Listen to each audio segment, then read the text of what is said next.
कोई भी बच्चा अपनी माँ की कोख से शैतान या दानव पैदा नहीं होता, पर अगर बच्चा कोख से ना निकलकर एक ऐसे भयानक और खूंखार तरीके से जन्म ले जिसकी कल्पना मानव संसार में किसी ने आज तक ना की हो, तो फिर दक्षा, जिसे गर्भवती हुए अभी ठीक से 6 महीने भी नहीं हुए थे, दर्द में तड़प रही थी और बहुत जल्द एक नवजात को जन्म देने वाली थी। दक्षा अपनी देह का पूरा जोर लगा चुकी थी, पर उसका बच्चा गर्भ में पूरी तरह अटक चुका था।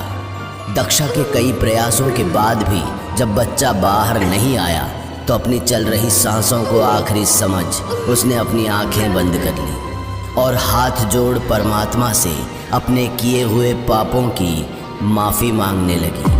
इससे पहले कि दक्षा मौत की गोद में हमेशा हमेशा के लिए सोती, उस कमरे का दरवाज़ा धम्म से खुला और प्रवेश हुआ तांत्रिक खुर्रम का, जिसका बच्चा दक्षा की कोख में था।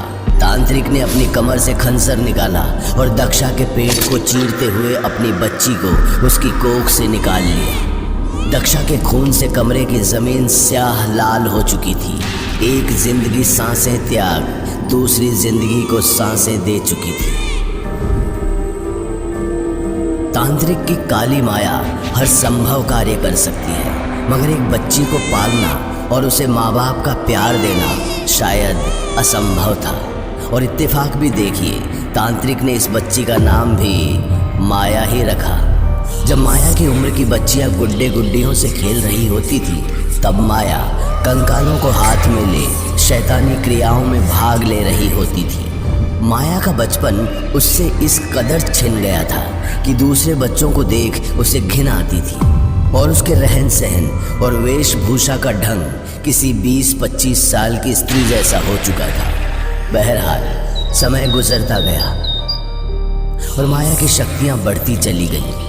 माया अपनी काली जादू की शक्तियों के साथ ऐसी तामसिक शक्तियों की मालकिन भी बन चुकी थी, जिससे वो 4 नेत्रों से देख पाती थी और उसकी पीठ से निकलने वाले 4 पैर उसे किसी इंसानी मकड़ी जैसा आकार दे देते थे। इसी माया के रूप ने कानपुर शहर में धन दौलत से लैस कई उद्योगपतियों के चेहरे नोच और गले को रेत कर उन्हें लूटा और मुंह नोचवा के नाम से मशहूर हो गई, जिसके डर से रात को पूरा कानपुर शहर बाहर निकलने से भी डरता था।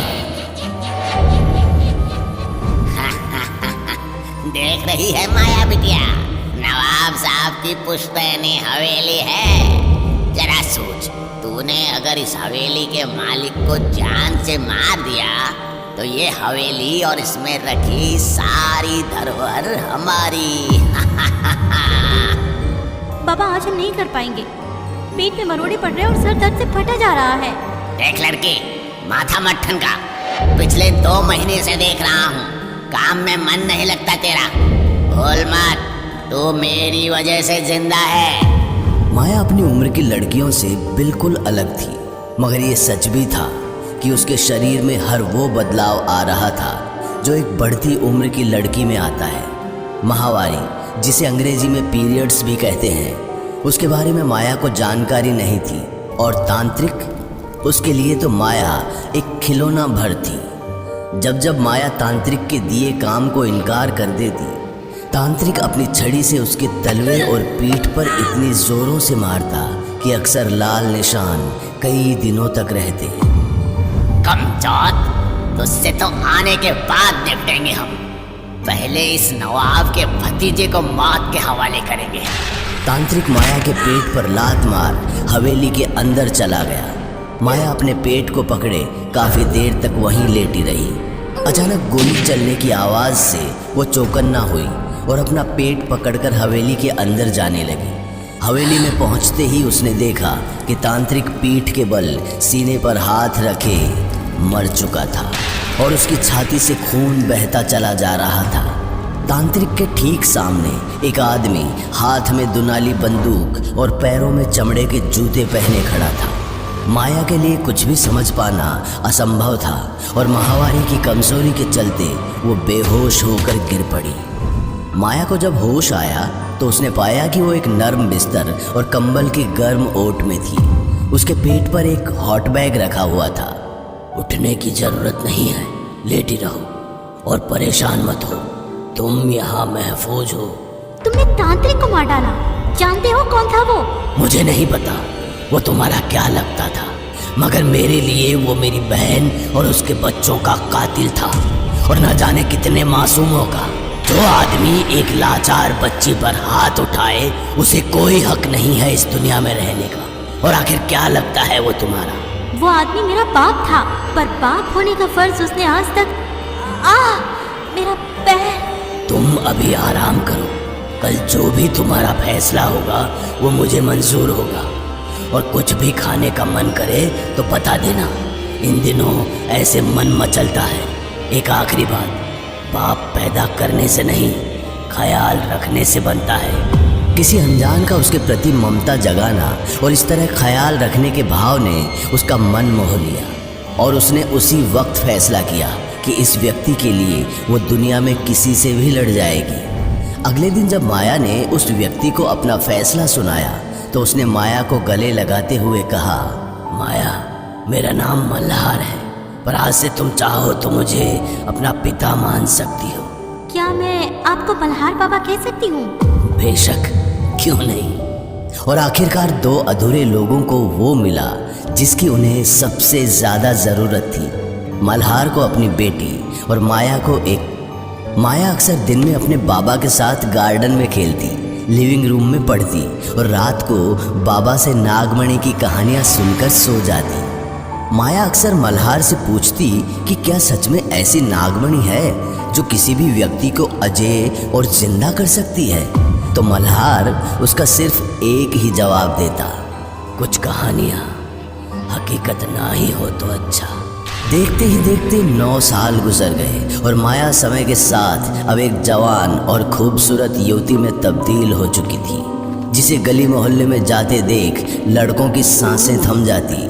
मगर माया के लिए उसकी दुनिया सिर्फ उसके मल्हार बाबा के इर्द गिर्द घूमती। एक शाम जब माया अपने घर पहुंची तो उसने देखा कि हवेली में सब बिखरा पड़ा है। दीवार पर लगी पेंटिंग से लेकर लिविंग रूम में पड़ा चांदी का गमला सब गायब था और मल्हार बाबा के कमरे की ओर जाने वाली सीढ़ियों पर गीली मिट्टी से सने जूते के निशान थे। माया जब कमरे में पहुंची तो उसने कुछ ऐसा देखा जिसे देख वो घुटनों के बल बैठ रोने बिलखने लगी। मल्हार अपने बिस्तर पर मरा पड़ा था और उसके सीने में एक छुरी घुसी हुई थी।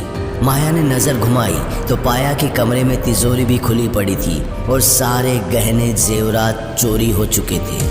मल्हार के पितृ प्रेम, जिसने माया को काले जादू की दुनिया से दूर एक मानवता से भरी प्यारी जिंदगी जीने की उम्मीद दी थी, अब वो इस दुनिया से दूर किसी दूसरी दुनिया में जा चुका था।